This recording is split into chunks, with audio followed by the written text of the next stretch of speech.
Hello everyone, Binati Sheth here, and let's talk period leave.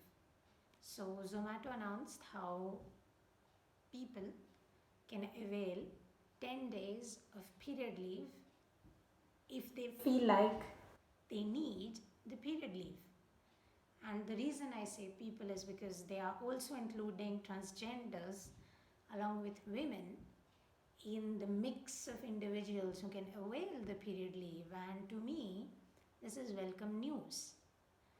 Now, I know that drafting policy like this is without, let's say, due debate and due discussion, could ruffle some feathers and not in the right way. Specifically, when we talk about male employment rights, wherein like men are still not given paternity leaves.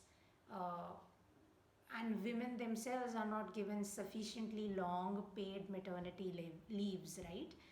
And when we have something like that in the mix, and then you put in something like period leave as a priority over that, so it could ruffle some feathers in the wrong way. And as is reminiscent from social media feeds, and the blatant sexism that has come on display, where people are straight up criticizing the fact that something like period leaves exist, or they are mentioning how women can just take a sick leave uh, that is already available while they are on their periods and experiencing severe symptoms on account of the said periods.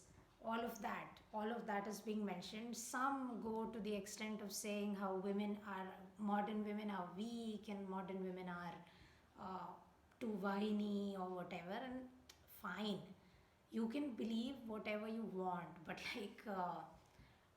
I'm going to not focus on those people, because like everything out there, there's going to be one voice that is going to blindly support something, and there's going to be another that's blindly going to uh, reject something.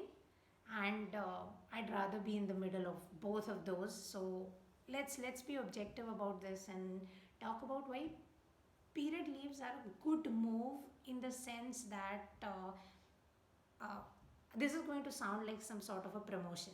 Maybe it is, I don't know. In the book that I've written called Shark Week with four other people, where we just talk about periods, one of our co-authors, after having her first daughter, when she starts expecting another child, and she sees uh, the fact that there's blood there, which is not the same as period. It was more about miscarrying than about periods. But essentially, just as you are a woman who's trying to have a baby, right? And you get your periods while you are at work, and you are really really trying to have a baby, and you see that, and that to you it would literally mean, okay, that's one more egg that kind of withered away. So your mental capability at that point in time would be profound sorrow. Putting aside all the pain, putting aside cramps, putting aside anemic episodes, putting aside the fact that hormones are literally doing a party in her body at that point in time, uh, the emotional trauma of seeing that for her would be so overwhelming that even if she's at work, she won't be able to work properly.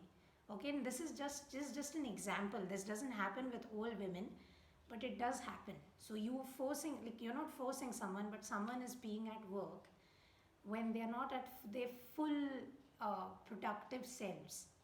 The work that they do will not be up to par. Their productivity will be down, her morale will be down, their you could say their spirit uh, would not be able to cope up with the energy of the team that they are working in. So in this instance, if they have something like say a period leave, which they can avail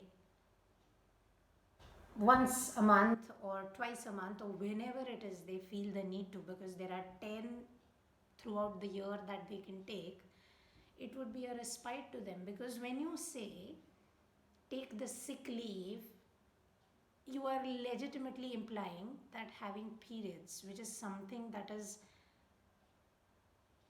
a consequence of having a uterus, right?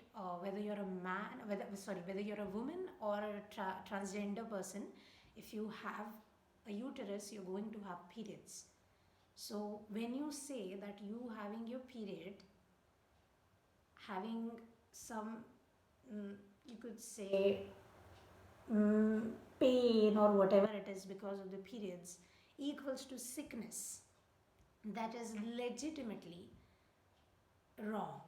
That is you not educating yourself enough. That is you not talking to people enough about what your fellow human beings go through. So while I agree that having corporate policy around bodily functions isn't the right 100% right way to go, like there's still a lot of discussions we could have about this, but this is in no way, shape, sense, or form a sexist policy. Because women who menstruate, they have different menstrual experiences. Not plugging the book, but still plugging the book. If you read my book, we have 4 women, 1 man. The man in question experienced a few women and their different periods. So all of these different women had different period experiences. So I personally don't face the problem of severe menstrual cramps or anemic episodes or irregular periods, all of that. But I have a friend who does. I have seen what it does to her. She literally becomes pale as a ghost. Like she doesn't even have to tell me that she's on a period, because I could literally see it on her skin. Right? And when she's going through this, if she has to go to work, that that would not be advisable, not just for her but also for the people that she works with. Because at that point in time, a little support could be expected from people. And see, you can't expect your fellow employees to empathize with your situation all the time. So at that point in time, if you could avail a period leave, that would be fantastic. Same applies to transgenders, right? Again, transgenders have an entire different level of hormonal parties that go in their body, right? Like it's not just about the external organs that they are born with. It's also about the organs that they have internally, right? And all of these organs are releasing these weird chemicals which completely create havocs in their body. And if they have a uterus, if they have active ovaries, they're going to have periods, and these periods are going to be brutal in most cases. Okay, so if they could use this leave, that would show solidarity, if not anything else, right? And there's also this another section of the world, not that common in India, but yeah, still exists, where people transition from one gender to another. And when you transition genders, uh, there is this thing called HRT, or hormone replacement therapy, that people are put on.